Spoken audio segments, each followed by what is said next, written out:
زوزو يا زوزو رايحه فين يا زوزو؟ رايحه فين وسايباني؟ ايه الاخبار؟ مش منوره منوره بيكي، رحله منوره بيكي. انت تجربه مميزه من اول الفيزا لاخرها لحد النهارده. انا كنت يعني اوروبا دي كانت امنيتي، فرنسا بالذات. ورايحين ان شاء الله فرنسا اهو. ان شاء الله باذن الله، فالحمد لله ربنا حقق لي امنيتي على ايدين عادل. ربنا يسعدك يا رب. الحمد لله. خدت فيزا من المانيا، دي حاجه يعني جامده قوي. ونزلنا المانيا ونزلنا اسبانيا، برشلونه تحفه ومدريد تحفه، البرتغال شمونه حلوه قوي قوي قوي قوي قوي بجد.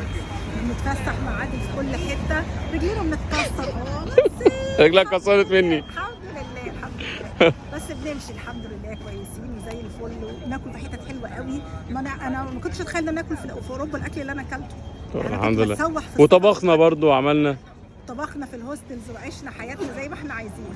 انا كنت بتسوح في الاكل في يعني حتى تركيا كنت بتسوح، ما بعرفش اكل. انت طبخت ازاي؟ انا كنت بطبخ. لكن مع عادل بصراحه بيودينا احلى اماكن اكل، يعني بيعرفنا بقى كل حته يعني.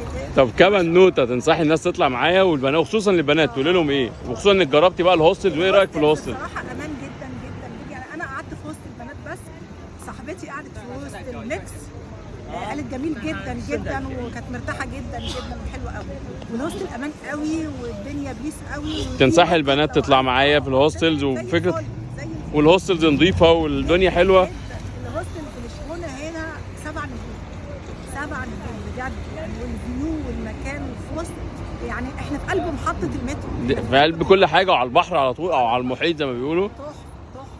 ربنا يسعدك. انا مبسوط انك مبسوطه، واتمنى تطلع معايا تاني. عايزه الف اوروبا كلها وعايزه هتطلعي معايا تاني؟ طيب طبعا، واسيا في حتت كتير ما رحتهاش عايزه اروحها معاك ان شاء الله باذن الله. ربنا يسعدك. هتقدري رحله كامله 10؟ 8 من 10. 8 10. طب ايه اللي ممكن يكون ناقص في الرحله الاثنين دول يزيدوا؟ لو ظبطنا ترانسبورتيشن انتقالات. بس انت فاهم فكرتي، هي الفكره لو انا ظبطت انتقالات نتفرج على بلاد واحنا ماشيين. بالظبط. انا فكره ان انا عايز امشي، انا لو عايز نركب مواصلات ما احنا بنركب مترو، بنركب حاجات. لو ظبطنا بس انت عايزه حاجه تاخدك وتوديكي وكده، ولا في مزارات بعيده يبقى معانا باص خاص بالرحله يظبطنا في الحتت البعيده. البعيد ممكن نعمله برضه حتى بالمواصلات.